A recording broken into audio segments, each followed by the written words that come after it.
Dahil tagulan, tayo po ay gagawa ng ginataan na lalagyan natin ng gabi, kamote, at saka saging. Mamaya gagawa tayo ng, papakita ko sa inyo paano paggawa ng bilo-bilo.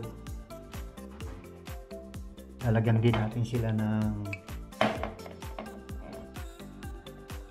nata de coco at saka itong kaong para maiba naman. Ano po yung mga ingredients ng gagawin natin ginataang mix-mix. Siguro magtataka kayo bakit mix-mix, kasi karamihan dito ay mga hinahalo o sangkap ng halo-halo. So meron tayo ritong 5 medium size na kamote, 1.5 na pirasong gabi, meron tayong 8 saging na saba, tapos 1 cup na langka, meron din tayong nata de coco, kaya kulay green ang pinili ko para medyo contrast mamaya. At saka itong kaong. So optional, lalagyan natin mamaya ng fruit cocktail at saka Oreo. Then brown sugar sa huli.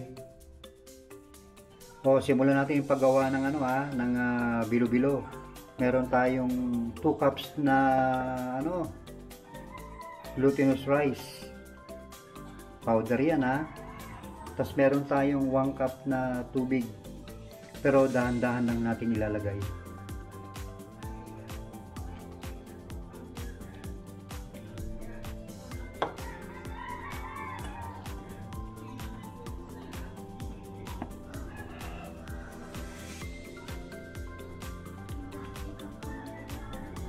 Yan hanggang sa medyo magbuo, magpo-form sa parang dough.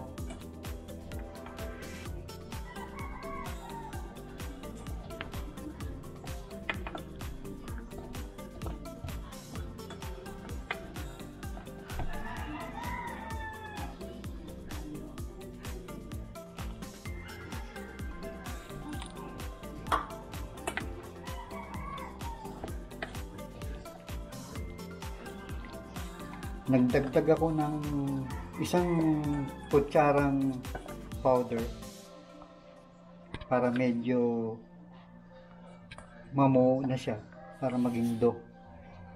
So bali lumalabas na 2 cups at saka 1 kutsarang glutinous rice. So testingin kung dumidikit pa. Testing lang to. Okay, ayos na. So magbibilog na tayo. O yan. Ito, magbibilog na tayo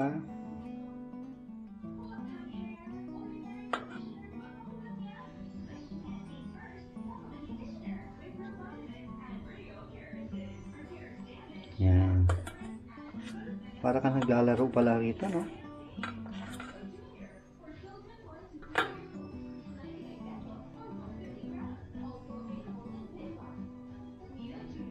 Hindi man kailangan bilog na bilog.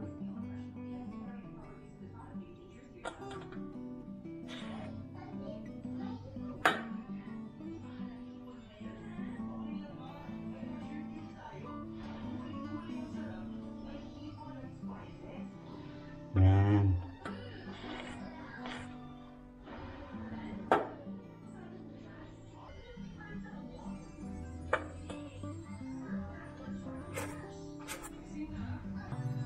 Meron tayong 400 ml na gata. Ginamit natin tong pero mas maganda yung gata na na yung pinipiga.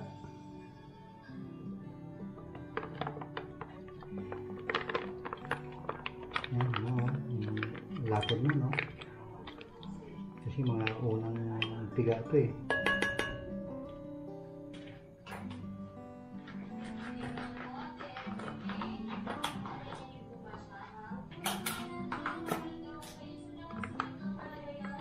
Bali yung isang pakete nito ay 400 ml. So, ilan na to? 800 ml. Yan. Pakukuluan muna natin ito bago natin ilagay yung mga ingredients. Yan, pakuluan muna natin ha.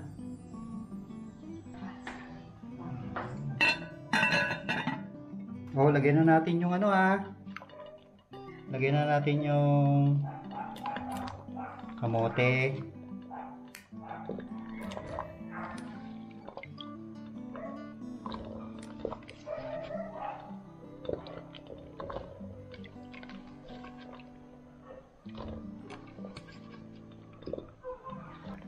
Lagyan na natin yung gabi.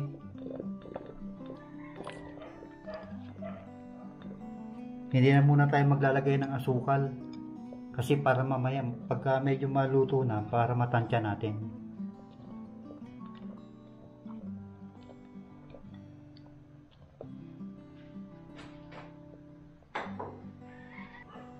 Lagyan natin ng konting tubig, mga 2 cups,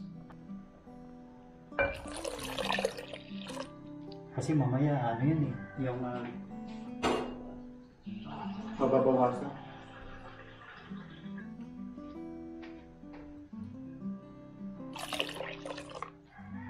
Yan, pakuluin.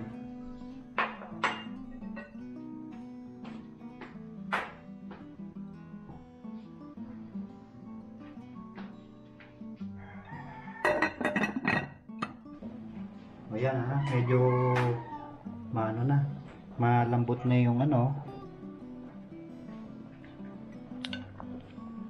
yung kamote. So lagyan na natin yung saging,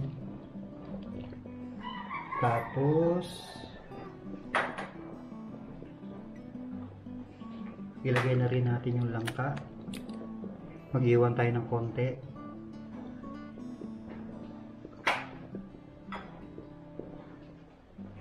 Then ito ng bilo-bilo.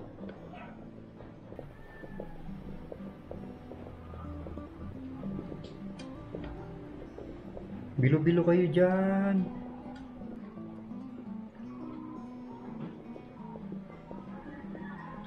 Mamaya lalapot yan dahil sa bilo-bilo. So magdadagdag tayo mamaya ng tubig. Pag kumulo na siya, dadagdag tayo ng tubig.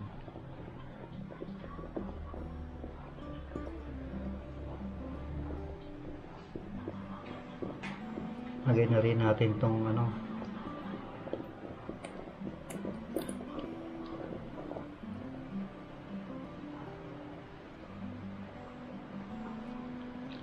yan, imbis na kasi ano, imbis na yung gulaman, yung sago, yan ang ilalagay natin.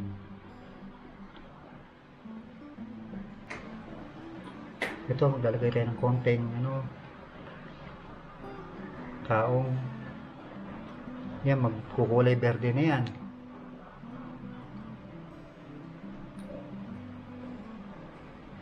Yan, kahit pa paano may contrast. Parang halo-halo na.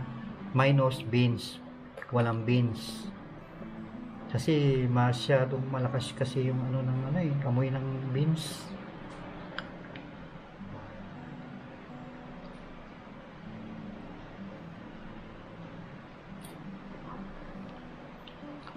Yan, pakuluan muna natin. Pag kumulo na siya, dadagdagan natin ng tubig. O, lagyan na natin ng ano, ng additional na tubig kasi medyo lumalapot na.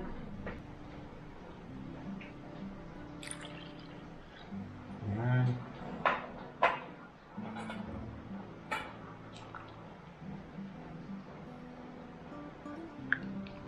Yan, pakulo natin kasi bali ito palulutuin na natin yung ano, bilo-bilo.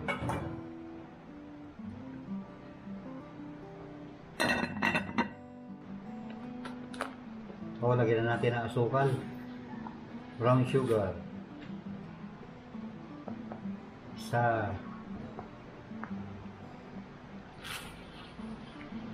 Dalawa.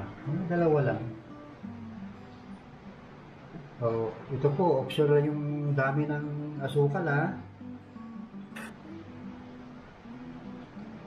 Nasa sa inyo na kung gaano karami ang asukal.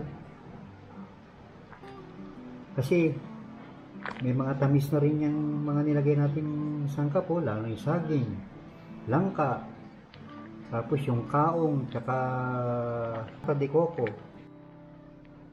Okay, luto na po yung ating ginataang mix-mix. Ito yung sinasabi ko sa inyo kanina na pang-garnish natin, yung Oreo.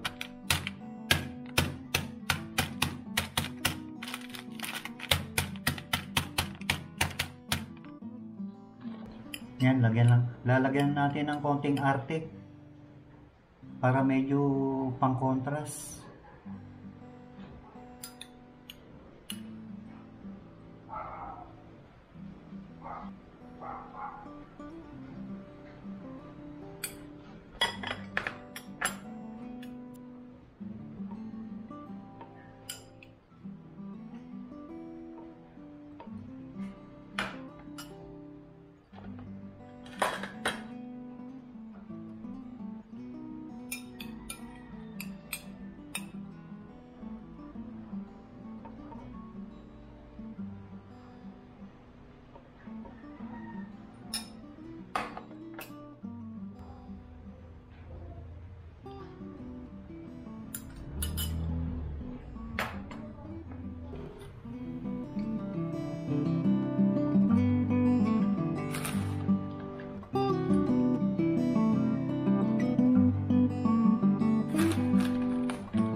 Yan ang ating